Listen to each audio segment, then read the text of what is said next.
Hello everyone, Shortomp here, and welcome back to Let's Play Other M. In this episode, we'll hopefully be finding the mystery creature. Well, that was easy.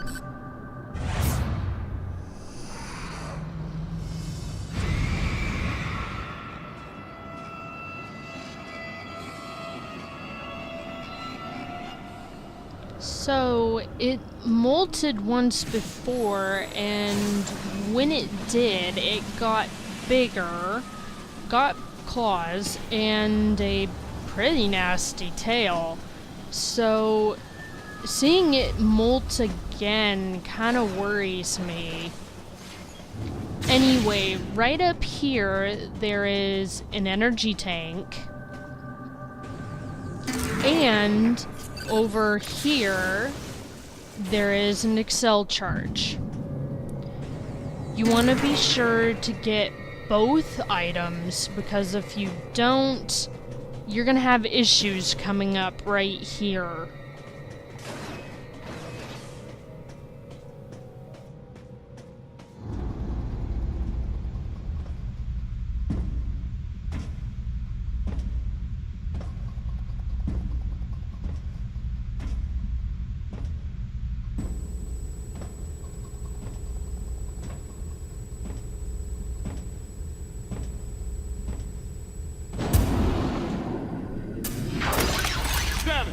Get out the way!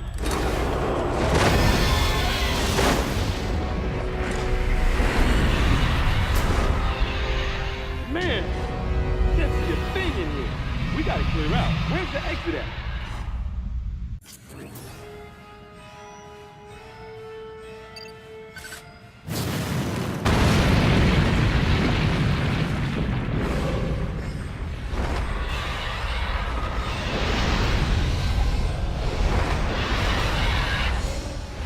Duck.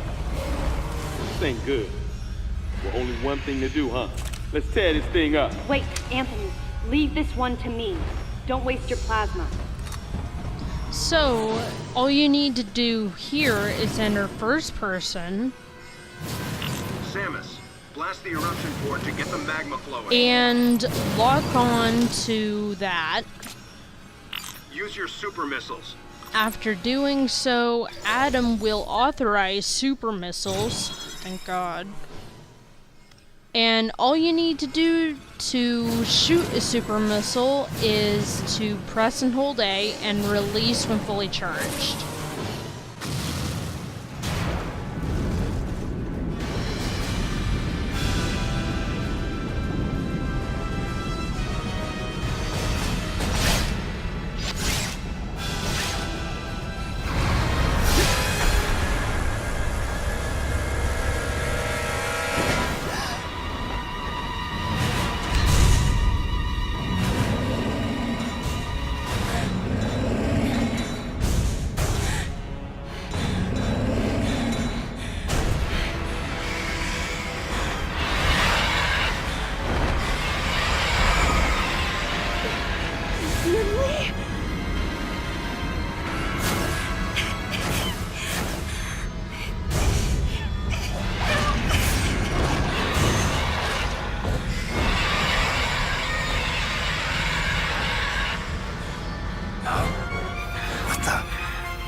Samus, do you copy?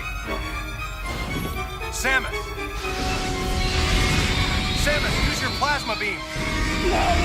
What's your status? He can't be! Samus, do you read me?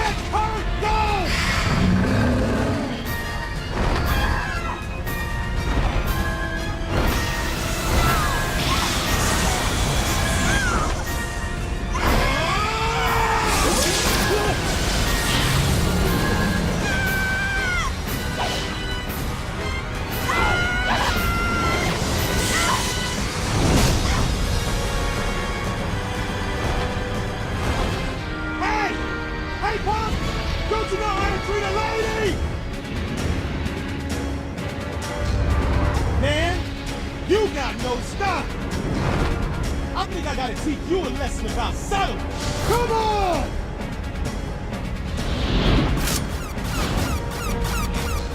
Anthony! Don't do it!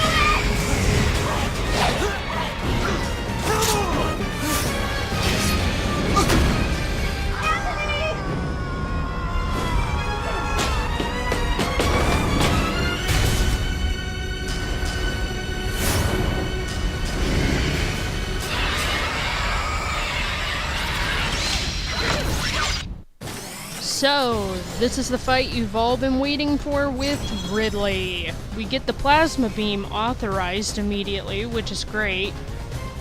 Ridley here has a couple of attacks, first being breathing fire on you.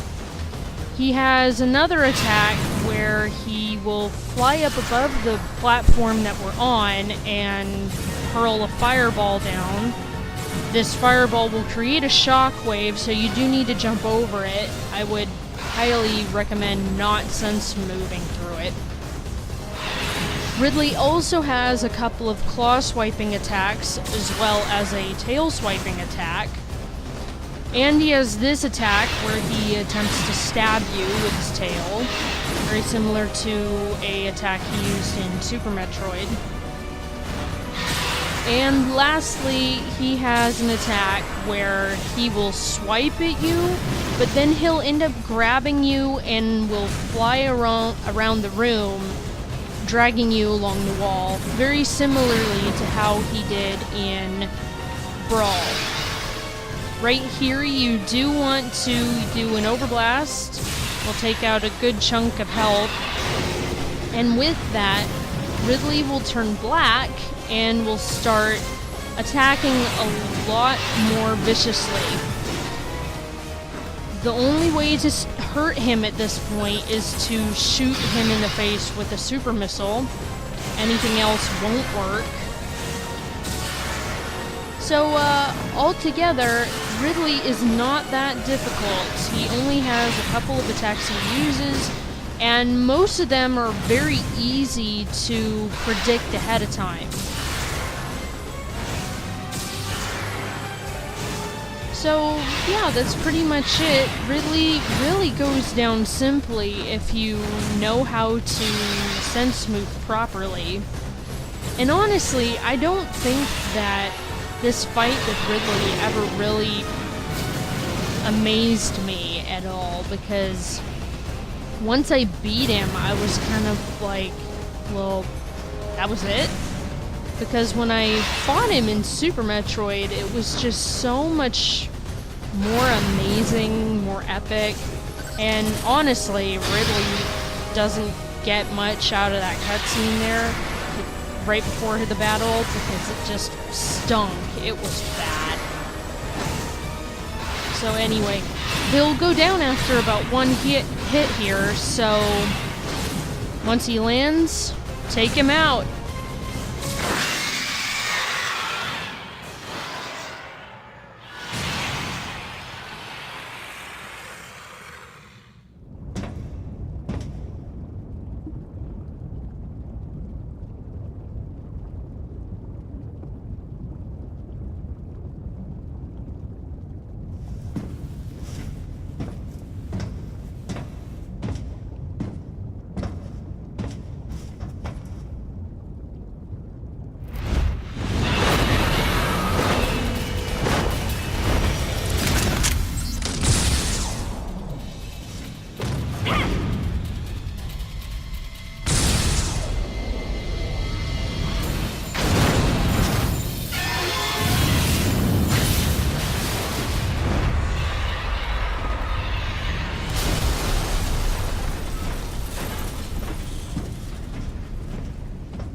I wondered if Anthony was conscious as he hit bottom. Unbearable thoughts welled up in me, making me want to get as far away as I could. I regretted not being able to protect him. And I regretted thinking, even for a moment, that he would betray me, or fail to come to my aid at the expense of his own safety. So, Anthony is gone, making only us, Adam, and probably KG and why did that not work? James to be the only people left.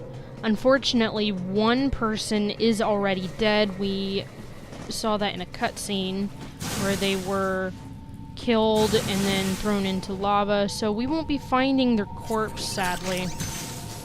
Unfortunately, that whole thing with Ridley, the cutscenes kind of ruined any, just awesomeness, I guess, of that fight, because Samus just freaked out so much. And it makes me really sad, because it's like, Samus is supposed to be this, why are you loading? Awesome bounty hunter with all this experience, and compared to all the other games, she has the most experience technically. So to see her freak out like this just doesn't feel like it's in character.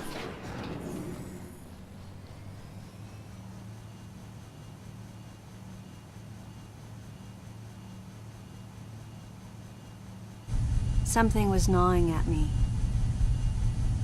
Communication with Adam had ceased.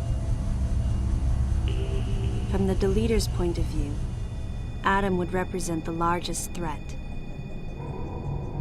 Without question, his life had to be in danger. But it was Adam Malkovich. He wouldn't go down easily. And Adam would already know about the Deleter, so there's no way he would let his guard down. If that was the case, then why couldn't I reach him? What did he think of the unfolding situation, and what was he planning to do next?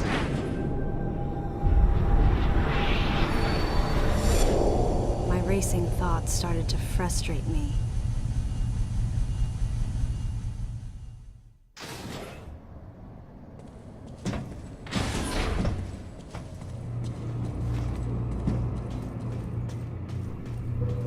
So we have another part of the game where you can only go forward, and at this point I'm not even controlling Samus. It's quite pathetic. I don't know why they even did this. It's almost like the whole game is just a movie. I don't know.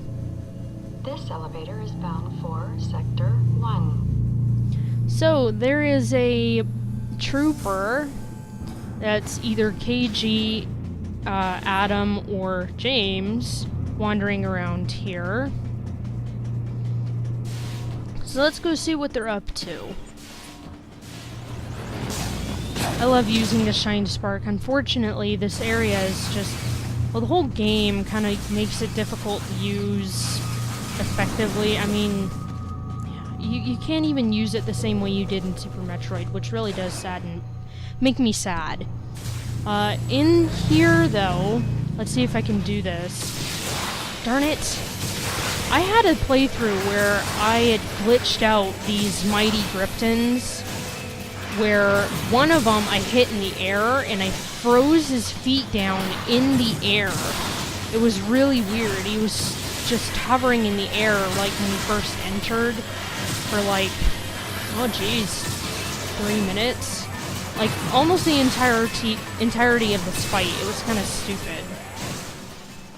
Anyway, those go down relatively easily, actually. The plasma beam takes out a lot of enemies in a couple hits that we normally would have to fight pretty hard at, so it's nice having that, and a couple of the other new abilities we'll get in like a couple seconds. Because a lot of enemies anymore, other than the final boss and enemies like that, we won't be having any issues. Because, I mean, like, a fly pod used to take missiles to be taken out, and now we just can use a normal uncharged charge beam. It takes it out. We don't even need to do the overblast on any of these enemies anymore. So right about here, I want you to listen to some... Well, not right here. There will be a room where I will not say much because I want you to listen to a sound in the background. By the way, there's an item right here. All the way in here. Now, this is one of those items that I just found recently. So, yeah, I'm kind of impressed with myself for finding a new item without using the radar. Okay, I can just ignore you. Right here. Or, no. Jeez, I keep thinking it's somewhere else, but it... See, those side hoppers go down with one charge beam. How awesome is that? Right here. Did you hear that? Should've.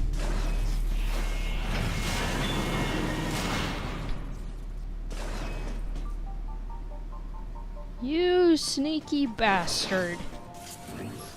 'Cause look at what he did. He shot the terminal.